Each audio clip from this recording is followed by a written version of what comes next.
For more than a decade, investigators knew bodies were being left along the beaches of Long Island. They found them in the brush along Ocean Parkway, bound at the head, the midsection, the legs, wrapped in burlap. They found more and more and more. 8 women, killed over 17 years. 9, possibly 10, if you count the bodies that still haven't been identified. And for 13 years after the first body was found, nothing. No suspect, no arrest, no name. Then, in 2023, police followed a man to a midtown Manhattan trash can. They waited until he was gone, and they picked up his pizza crust. Rex Heuermann was a 62-year-old architect from Massapequa Park, a middle-class suburb on Long Island, about an hour east of Manhattan. He had a wife, 2 adult children, a successful architecture firm with clients across New York City. He had also, according to prosecutors, spent 17 years killing women and years more planning the next one. After his arrest, police found a document on his computer they called a blueprint. It was a series of checklists, reminders to limit noise, instructions for cleaning bodies, notes on how to destroy evidence. He had been refining it for years. On June 17, 2026, a judge sentenced Rex Heuermann to life in prison. Before handing down the sentence, the judge looked at him and said, "You are disgusting, a despicable man, if you are a man at all, and you are a coward." The investigation that eventually led to Rex Heuermann began not with one of his victims, but with a woman he almost certainly did not kill. In May 2010, a 23-year-old woman named Shannon Gilbert disappeared after a client visit in Oak Beach, a small community near Gilgo Beach on Long Island. Her family reported her missing. Police began to search. What they found instead, in the brush along Ocean Parkway, were 4 sets of human remains. All 4 women had disappeared between 2007 and 2010. All 4 were young.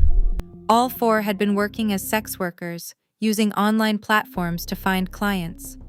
All 4 had been bound with burlap, the same method, the same material. They became known as the Gilgo 4. Investigators searched further.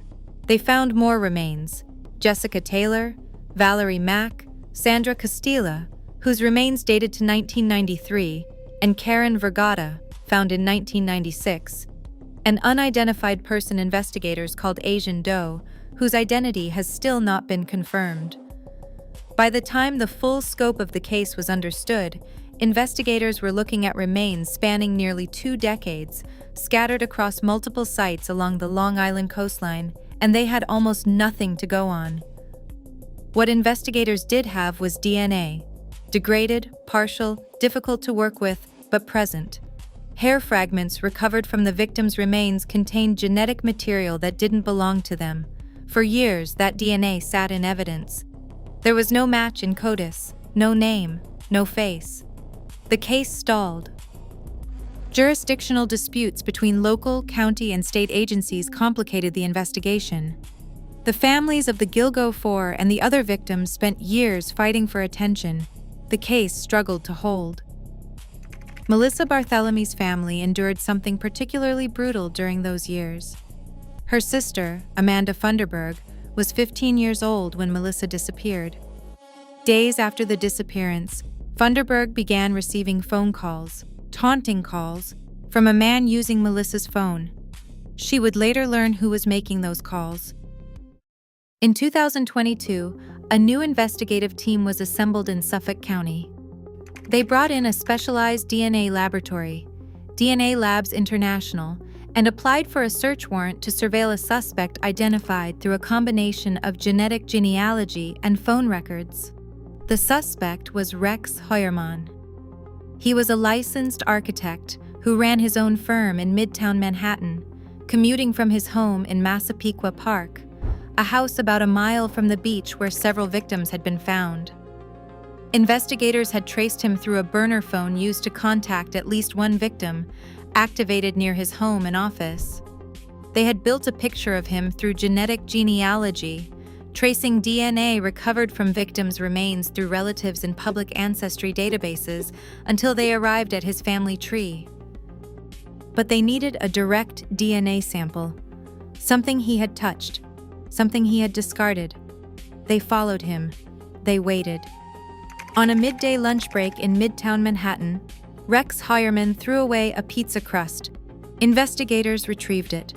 The DNA from the crust matched the DNA recovered from the victim's remains. On July 13, 2023, Rex Heuermann was arrested outside his Manhattan office. After the arrest, investigators executed a search warrant on Heuermann's home and devices.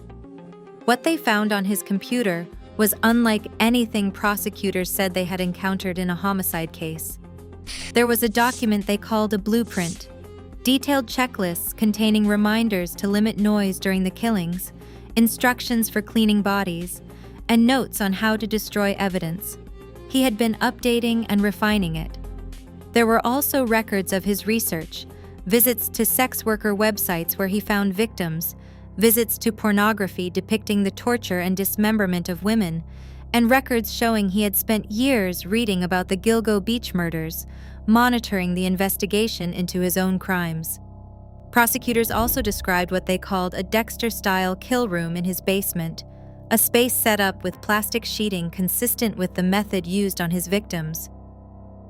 Heuermann had sent taunting phone calls to the sister of one of his victims using the victim's own phone. He had attended community meetings about the Gilgo Beach investigation. He had sat among the families of the women he killed. In April 2026, facing the full weight of the evidence, Rex Heuermann pleaded guilty. 7 counts of murder. He also admitted in court to killing Karen Vergata, though he was not charged in her death. He told the court, "I am responsible." Then, the words I would say have no meaning. On June 17, 2026, Rex Heuermann stood in Suffolk County Court as the families of his victims spoke. One by one, they told the court what had been taken from them. Maureen Brainerd Barnes's 2 children, who were 7 and 1 when she disappeared, described growing up without her, not having her for any of it. Melissa Barthelomy's sister looked at Heuermann and called him a demon, said she hoped he would suffer. Joanne Mack, the adoptive mother of Valerie Mack, said simply, "Justice has been done, but it can't replace what has been taken." Jasmine Robinson, a cousin of Jessica Taylor, said, "A million years isn't enough." Judge Timothy Mazzei turned to Rex Heuermann before sentencing and asked him directly, "Are you at least a little sorry?" Heuermann nodded yes. The judge did not find it convincing. "You are disgusting, a despicable man, if you are a man at all. And you are a coward. Get him out of here."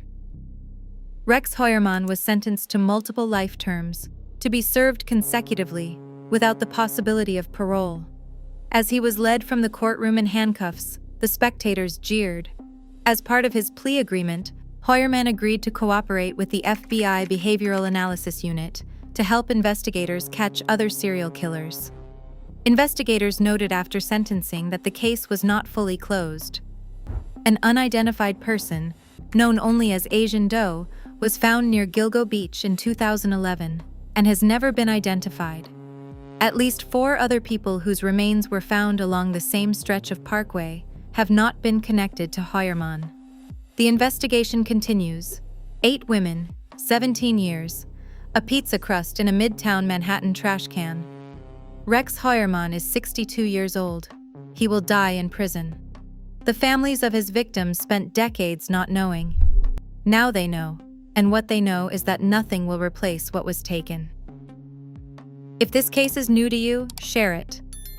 The people who fight for names like Melissa Bartholomew, Maureen Brainerd Barnes, and Megan Waterman do it because they believe someone will listen. New cases every week. Subscribe and never miss what the investigation actually uncovered.